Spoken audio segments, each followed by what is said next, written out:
ሰላም ኣሕዋተይ በብል ኣለኹሞ ሰላምን ረህዋን ምስ ኩላትኩም ይኹን ከመይ ኣለኹም ደህና ዲኹም? እንታይ ድየ ክብል ደልየ ያው መጀመርያ ነገር ለዚ ድምፂ እዚ ትሰምዑ ላይክ፣ ሸር፣ ሰብስክራይብ እናገበርኩም ኣተባብዑኒ ሞራል ሃቡኒ። ብዙሕ ድፍረት ናብ ሶሻል ሚድያ እኳ የብለይ ግን ከዓ ምሳኻትኩም ኮይነ ክለምድ ብልከኣልክዎ እናተምሃርኩ ዝከኣልክዎ ድማ ሓሳበይ እናገለፅኩ ልምምድ ሓሳብ ክገብር ኣበራትዑኒ ይብለኩም። ካብኡ ቀፂሉ ነዊሕ ፀኒሐ ኣለኹ ዩቱብ ክጅምር እየ ኢለኳ ካብ ዝሓስብ ነዊሕ ፀኒሐ ግን ከዓ ድፍረት ምሳኣኒ እዩ ኣየፍርሒ ኣየሕፍሪ ግን ከዓ እንታይ ከም ዝኾነ ኣይፈልጥይ በቃ ዓርሰታ ምንነት ድዩ ወይ ከዓ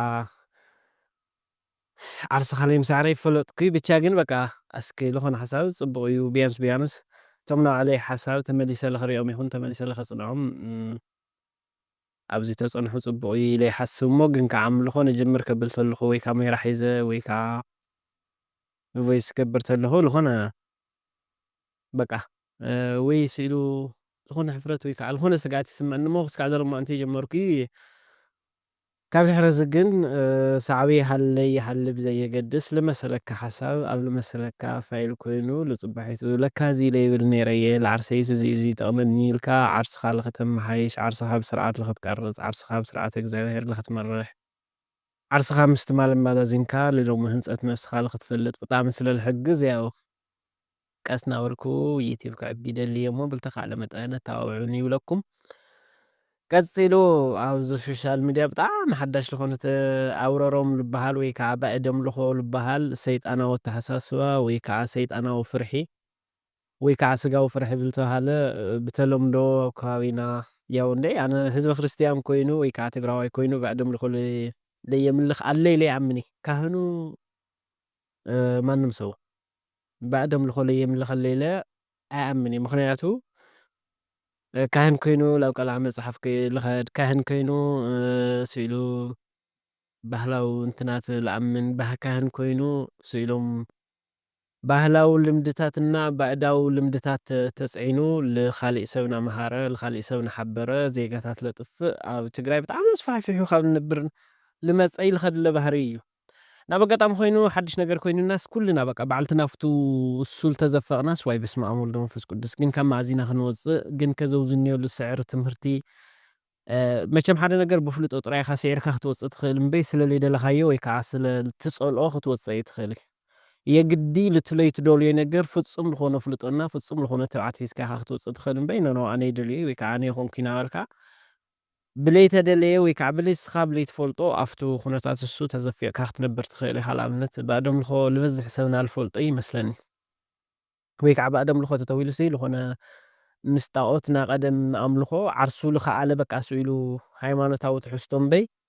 ኦርቶዶክሳዊ ኮንካ ማርያም መድሃኒዓለም በቃ ኣሚንካ እናሓደርካ እናሃለኻ ኣነ ውሉድ ክርስቶስ እየ እናበልካ እናሃለኻ ትኣምኖ ባእዳዊ ኣምልኾ ብዙሕ ኣይመስሎ እቲ ሰብና ንምንታይሲ ንኣብነት በቃ ናዚኣቶም ገሊሁ ዝወፀ ኮይኑ እምበይ ኣብ ከባቢናሲ ጊባቦ ጥርሑ ንኸይሓድር ገዛ ማይ ዘይብሉ ንኸይሓድር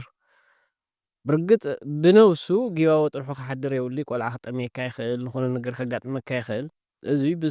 ብስነ ሓሳብ ዝተመልአ ብስነ ልቦናዊ ዝግጅት ማለት እዩ ማይለ የግዲ ለይቲ ክፀምየካ ይኽእል ለይቲ ናብ በረኻ ክትወፅእ ኣይትኽእል ዝኾነ ባእዳውያን ናኻሲ ገለ ስለዘሎ ማይ ክህልወካ ግቡእ እዩ ፅቡቕ ግን ከዓ ንሱ ዘይኮነ ይተሓሰብ ንሱ ዘይኮነ ይተሓሰብ በቃ ፎሳተፍተፍ ግዛዕካ ሃንቀና ግዛዕ ከብለና ከምኡ ዓውዲ ከምኡ ኣውደ ዓመት ፃዕዳ ተለይ ተኻዲነ በጊዕ ተለይ ተሓሪዱ ደርሀ ተለይ ነቂዑ ደም ዘይብሉ ኣውደ ዓመት ታዳናይ ኣውደ ዓመት ክበሃል ኣብ ክዳን እዚ ከምዚ ዓይነት ክዳን ተለይ ተኻዲነ ከምዚ ዓይነት በጊዕ ተለይ ገዚአ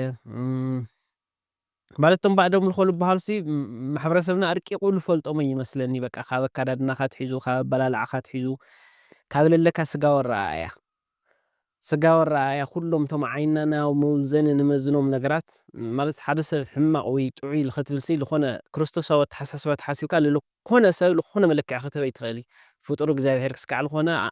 ኣምሳያ ስላሴ ክስካዕ ዝኾነ በቃ ግሩም ድንቂ ኢኻ ትብል ክርስቶሳዊ ሓሳብ ተለይ ሓሲብካ ግን ንዝኾነ ሰብ 30 ዝኾኑ መለክዕታት ክተውፅእ ትኽእል ኢኻ ስለዚ ኣብ ነብስኻ ትልክዖም መለክዕታት ኣብ ነገራት ልክዖም መለክዕታት ካብ ክርስቶሳዊ ልኾኑ ኣተሓሳስባ ውጪ ኩሎም ባእዶም ልኾ እዮም ኩሎም።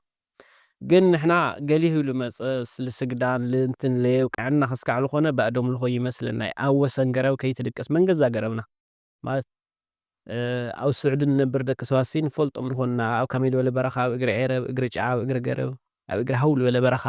ሹርጣ ለኸይበጽሕዎ ልሹርጣ ለድክም ልኾነ ብጣዕሚ ዕጽዑጽ በረኻ ኢና ንመርጽ።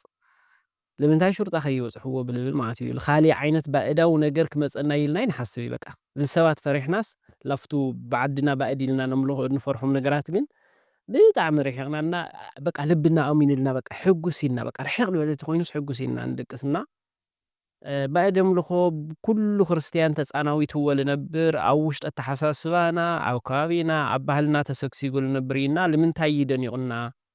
ማለት ኣነስ ባእዶም ዲኸ ይፈልጥ እዩ ልብል ሰብ ከ ይህልወና ዶ ይኾን? ምናልባት ኣብ ካህን ወይ ከዓ የመን ኣብ ቤተ ክርስትያን ልመላለሱ ሰባት ተለይ ኮይኖም